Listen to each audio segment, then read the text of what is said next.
There is infinite flexibility. Another shoot off from your presence of being. So, hello. like I said, when he's an explorer, he feels I'm gonna. that's a job title that's taken. It's a top, yeah.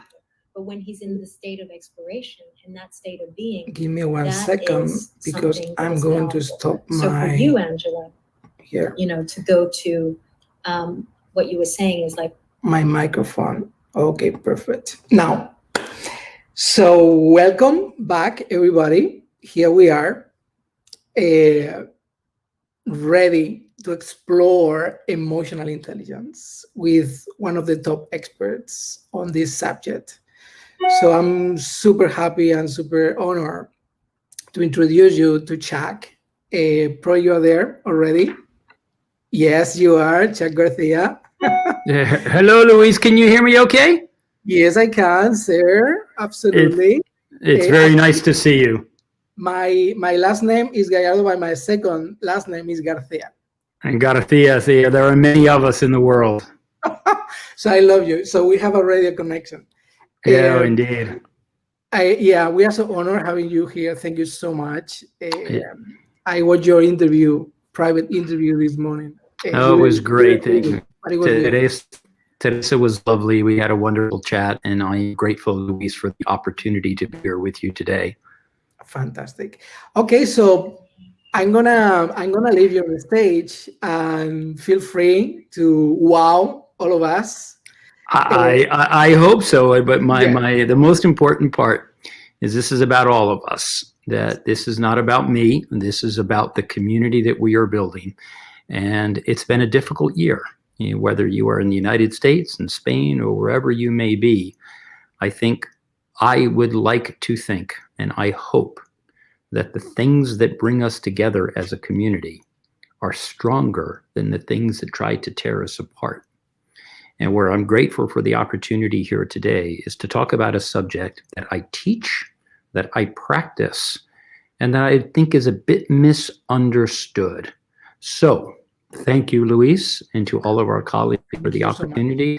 I am going to take it away from here if it's okay with you. Yes, please. Okay, give me just a second. And Luis, before I do, can you just let me know, do you see my screens?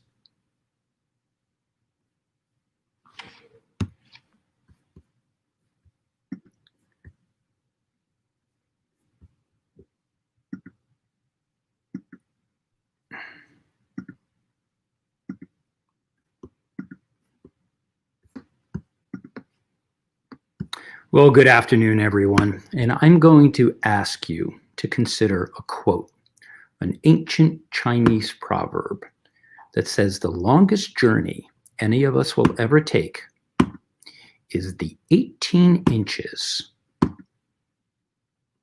that separates our hearts from our minds. And when you think about that, think about the alignment of the heart and the mind.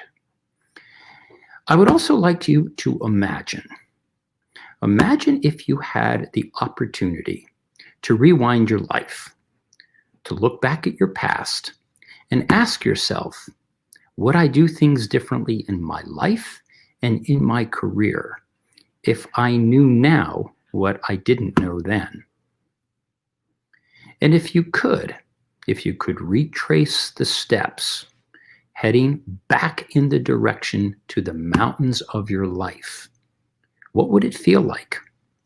Well, what we know from our past when we are climbing our own mountains, what we know is we encounter headwinds along the way, and we encounter obstacles, and we encounter barriers on the way to the top of our mountain, wherever that mountain may be.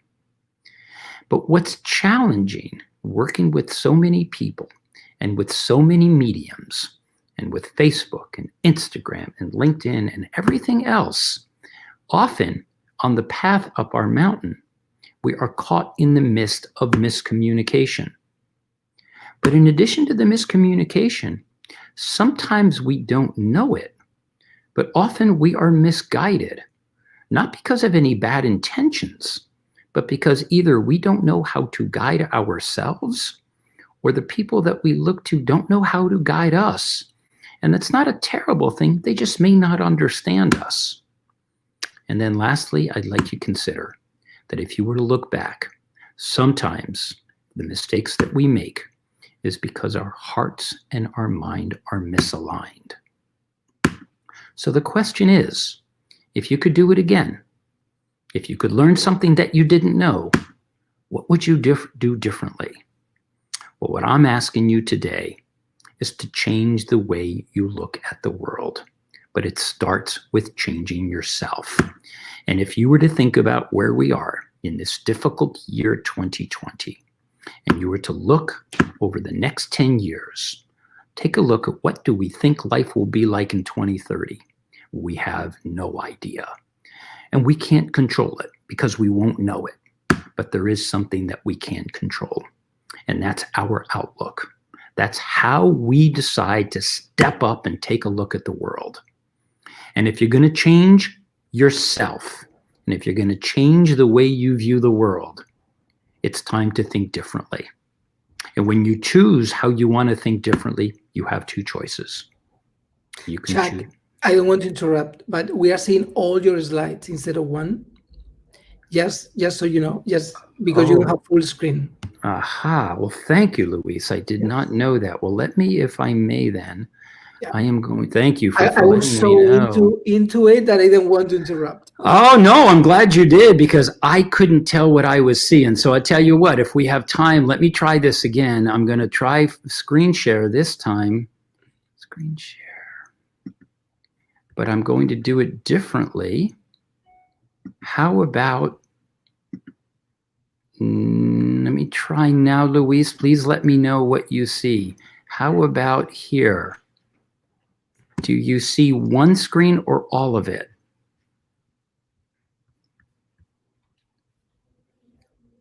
Luis, how is this? I don't see anything yet. Okay, hold on. Let me try again.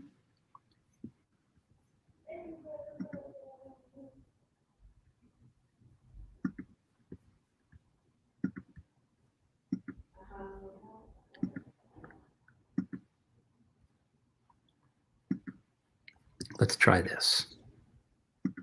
How about now? Luis, can you see it now? No, I don't see anything. Huh. Okay, we're going to try something else. Give me just a second. How about now? Yes. Okay. Would you like me to start from the beginning? Do we have time? No, I think the message was super clear because it was just one slide. So I think that if you keep going, nobody missed the narrative. I think it's better. Okay, that's great. Well, then I'll keep going. So what I'm going to ask everyone to do is when you change your mind, and Luis, let me make sure you see one screen now. Yes. Okay. When you change, you have two choices. You can choose comfort, or you can choose courage, but you can't choose both. What would you choose? Well, welcome, everyone. Welcome to the session on emotional intelligence and why it's important to build community and a sense of belonging. My name is Chuck Garcia. You can learn more about me on a website called Chuck Garcia. I am a professional communicator. I do a few things in my life, but all of them are rooted in communications. I am the CEO of my own company where I coach executives around the world, and I'm on faculty proudly of Columbia University, where I teach two things. I teach public speaking, and I teach emotional intelligence in the Graduate School of Engineering. I am an author. I'm a radio host. I'm an executive producer for a pilot episode of a television series, and I am launching an online learning institute called Climb Leadership. But also, I'm a mountaineer. So much of what I have done in my life, I learned on the mountains, and I try my best to bring what I learned from the mountains to everyone in my world. And I'm also very proud to be on the advisory board of Latin Business Today. To really start and to continue this discussion, I want you to take a look at this individual. His name is Yuval Noah Harari, and he is the author of a wonderful book about humankind called Sapiens. He has also followed up with a wonderful book called 21 Lessons for the 21st Century. And in one of the chapters in the book, it's called Education. Change is the only constant. And what he said that puts our life into perspective is that 20 years ago, in the year 2000, on any day, any human being was on the receiving end of 28,000 words a day. Here we are 20 years later in the year 2020. We are the same people, yet we are on the receiving end of 100,000 words a day. The way we consume information has drastically changed that is causing levels of stress and anxiety in a world we have never known before. It's unfortunate that the technology was supposed to make our life more simple when in fact it's made it much more complicated, and we have been on the receiving end of unintended consequences that unfortunately try to tear us apart and cause anger and derision among human beings that we wish wasn't the case. But unfortunately, that's how it is today. So what Dr. Harari proposes is there is a flaw in our education, and I couldn't agree more. And while there is an emphasis to become a great engineer, a great accountant, what he promotes and what I do to try to bring the world together is we change the way we develop ourselves. And we focus on what he calls the 4 C's: communication, creativity, collaboration, and critical thinking.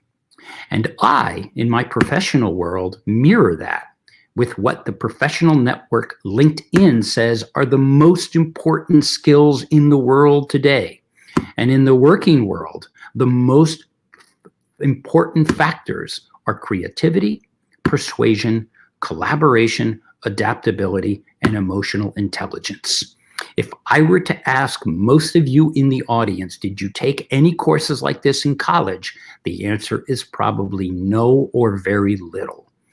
I'm hoping we can flip the model and we can begin to adapt an educational model that does not just value IQ, but it values EQ, emotional intelligence, and AQ, adaptability quotient. Because when we look at ourselves, what we reveal to the world is the tip of the iceberg. But what's really inside of ourselves is the line underneath. 80% of us is what we don't reveal to the world. So what I am introducing is actually the way that we behave, and it's called emotional intelligence. And we are learning how to do it better, but unfortunately, in these very difficult times, we could do better. So what I wanted to do for the next couple of minutes is just define it and talk about how we can make a difference in ourselves so we can make a difference in our communities. The definition is pretty simple. Emotional intelligence addresses the emotional, personal, social, and survival dimension of intelligence. And when we look at the world that we live in today, I think these are accurate pictures. We are busier than ever before. We have more stress, more anxiety, and unfortunately, the change in the work-life balance is causing even more anxiety. And in the world of emotional intelligence, what is called triggering an emotional response. And each of us, when we are put in difficult situations, we have 2 choices. We can fight, or we can do what's called flight. But often in a conflict, we often do engage in something called acute stress response, which shows our anger. And no one or very few people have taught us how to control the anger. Welcome to emotional intelligence. And what I hope when you think about this subject, unfortunately, when we are upset or anxious, it does something contrary to our desire to build communities, and it often hurts our desire to belong. So instead, I hope you will consider reading about and practicing what is below the line on the iceberg. And when we look at how we assess emotional intelligence, we assess it in 4 different areas. When it comes to a sense of belonging, we want to know, how do we control our emotions to have a better sense of how to control our social awareness and how to change our relationship management.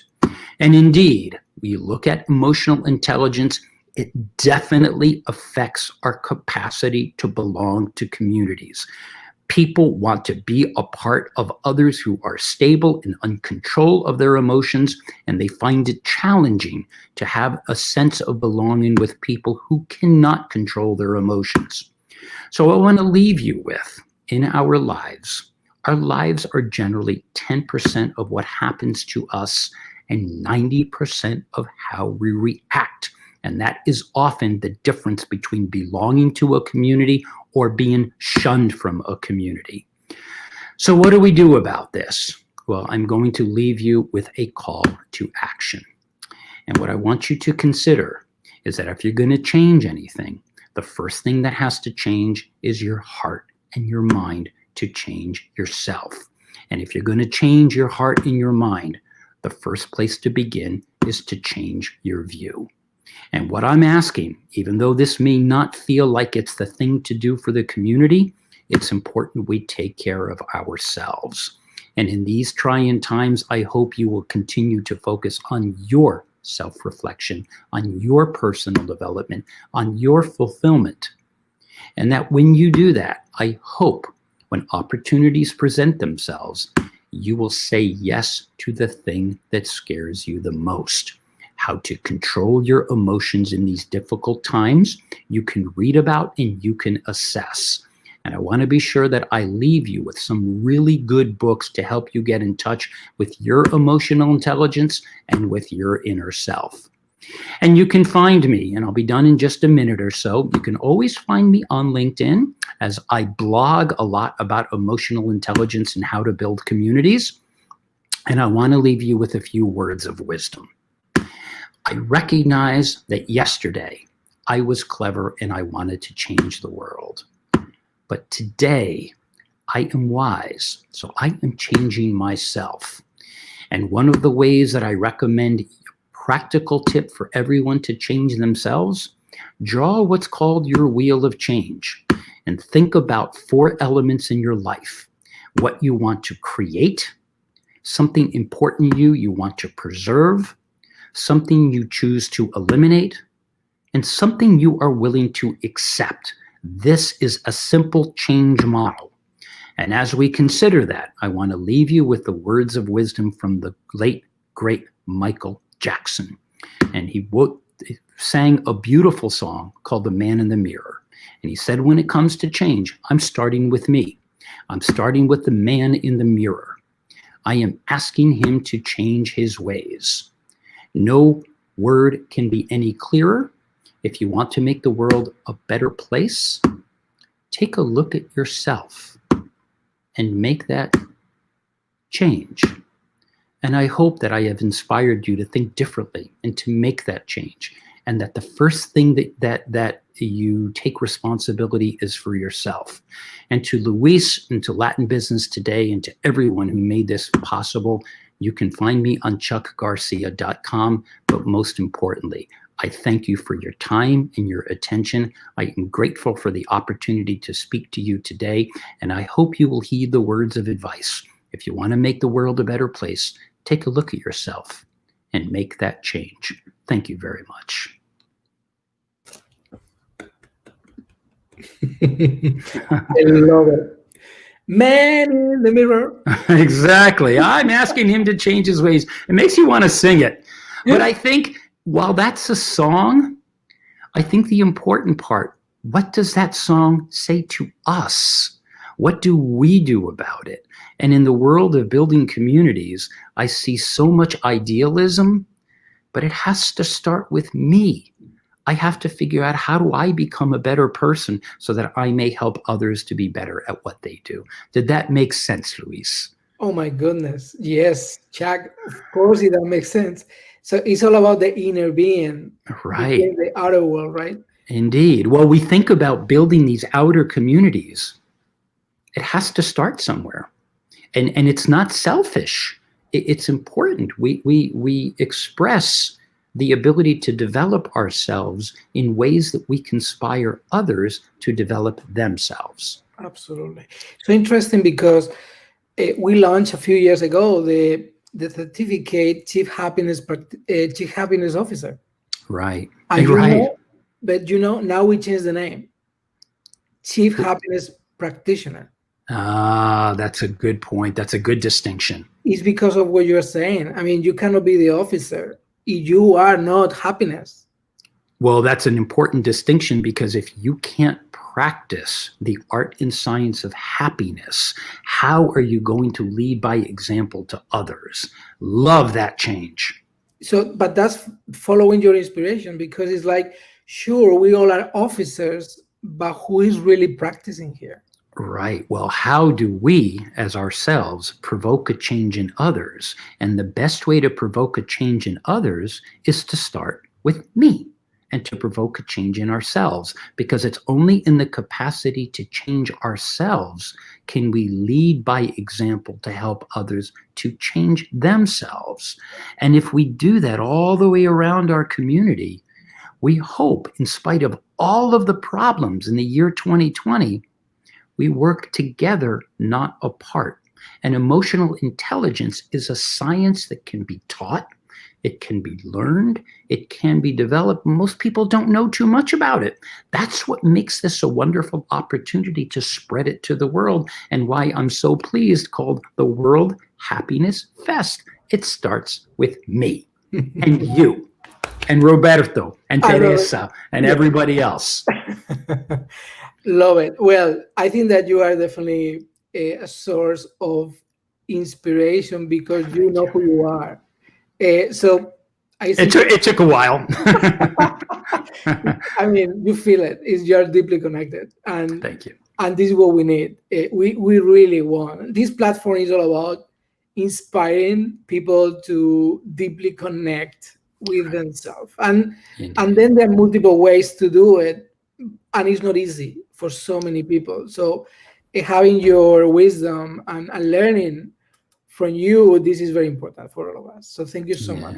Well, thank you very much, Luis. I am grateful for the opportunity to be able to contribute, all of you. And let me also thank Roberto and Teresa and everybody else, Anna, for making this happen. And it's with all of the technology, we finally, even with the bad start we had today, we made it work because we came together as a community. And for that, I am blessed. Thank you, Luis. Thank you so much, Chuck, and thank you so much for Latin Business today for this opportunity. Oh, and thank you to Latin Business today. I am grateful to represent them and glad I could bring a little bit of that to all of you today. Thank you. Thank you. Take care. I'm signing off. Thank you.